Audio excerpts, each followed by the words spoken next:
Sir, anong maisasagot nyo naman dun sa mga magsasabi? Yan naman si Gringo, magaling lang magsalita, pero ilang beses niyan sinubukang patumbahin ang gobyerno ng Pilipinas. At least, tumayo ako.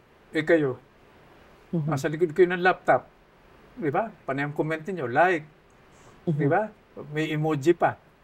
Eh, nung mga panahon, hindi lang ako, no? Tumayo kami. Di ba? Tumindig kayo. Tumayo kami. Husgahan mo na kung mali kami o hindi. Sabi mo, power grabber, kudeta, di ba? Meron akong pinagbabasang libro, ang author si Nicholas Taleb. Yan. The only people you consult for an opinion or action, Jess, are those who share in a negative outcome. Pag nagkawindang-windang, dapat kasama ka. Di ba? Hindi pwedeng meron ka lang. Di ba? Kung magkagulo, baka naman may plane ticket ka o may private plane ka o aalis ka lang.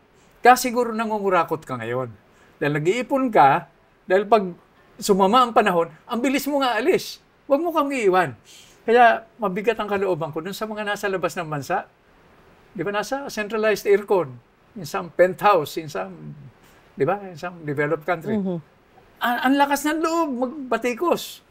Sabi ko, ang suggestion ko, mawalang galang, is umuwi kayo. Di ba? Dito kayo. Di ba? O sige, mag-aircon ka pa rin. No? Holding hands tayo. Ipagpatuloy mo yung pagbatikos mo. Okay? At pag itong Pilipinas natin, na pagkaganda nga, lumubog sa Pacific Ocean, kasama ka. Huwag naman yung kami lang, kasama ka. So, those are the people worth consulting for an opinion or action. Pag meron ka lang, you do not exist in my universe. So sabi mo lang, co-platter, o natalo sa eleksyon, sour graping lang, pero tumayo kami nun. Ikaw nasaan ka nun? Itong nangyayari, ano? Asan ka? Diba? Kami nun, tumayo, lumiig. Diba?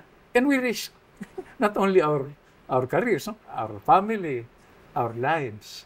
Diba? Kaya nga sabi ko, overdue na ako eh.